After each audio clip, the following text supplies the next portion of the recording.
Hey, what's up guys, welcome back to another video. I'm here to give my Spanish Grand Prix race review and observations, and without any further ado, let's get right into the video guys. Well, the race itself was good. Considering all the races that we've had in this track in the past, it's surely one of the better races. And though it was far from the excitement that was provided from the previous races this season so far, I still think this race kind of held its own ground and it kept me engaged from start to finish, which is a good thing. Pit stops were a bit slower from teams compared to the times that we've achieved from other tracks this season so far. Red Bull still managed to deliver a 1.9 second pit stop for Verstappen. Still, a lot of teams suffered from pit stop issues. I think it's down to the high temperatures that made it difficult to loosen and tighten the lug nuts, which caused for the pit stop issues. That kind of threw a lot of drivers out of position from their rivals that they were trying to undercut and overcut, making the race a bit exciting.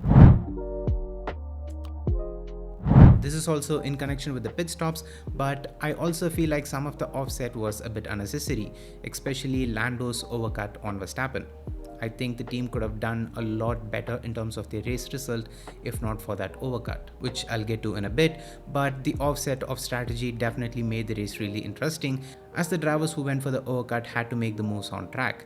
Especially with it being a tailwind at the pit straight, it made the DRS less effective, making overtaking difficult. So the driver with fresh tire really had to work their new rubbers to make a move and close up to the car ahead before the DRS point to make the overtake.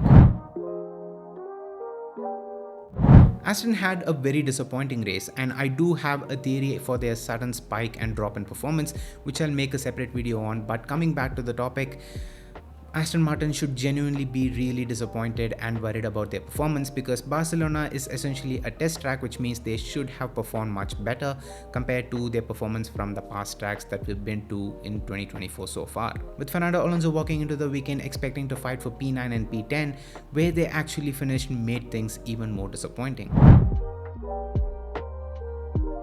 I genuinely feel like McLaren just threw away another race win. McLaren had the better car and a more consistent race pace compared to the RB20, which means McLaren should have won the race. But again, the poor race start and the poor call to overcut Verstappen on the first stint to go for the tire advantage over track position made things really difficult for them to fight for the race win here at Spain. Just look at where Norris finished in the race. He was just 2 seconds behind Verstappen, which means if he had just covered off Verstappen in the first stint, he would have come out in a lot of clean air, which means he would have had a better chance at fighting for the race win towards the tail end of the race. So I genuinely think McLaren just threw away another race win in succession. On the other hand, we have to applaud Verstappen for again proving us that he can win in a car that doesn't have a massive advantage over the field. From his side, he just executed a perfect race and the team delivered him a perfect strategy to complement his race pace. Can't be said the same about Perez, who is really starting to frustrate me. As a Checo's fan, I know what he's capable of, and this is nowhere near his best. Starting P11 and finished P8, literally behind all his competition being in that Red Bull. He really has to turn things around in Austria.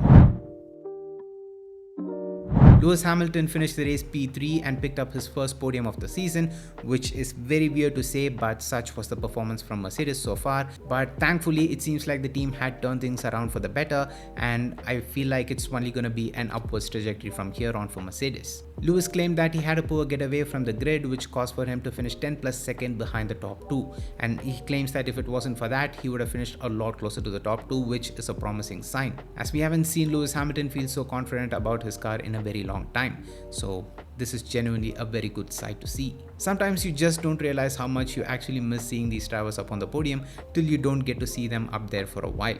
So I'm glad to see Lewis Hamilton back up on the podium, and I can't wait for the day to see Lewis Hamilton back on the top step of the podium, which would be quite something. So yes guys, this is my race review and observation of the Spanish Grand Prix, and I hope you all enjoyed. If you did, make sure to hit the like button and let me know down in the comments on what are your thoughts on the Spanish Grand Prix. I'm curious to know what is your take on it, so leave it down in the comments.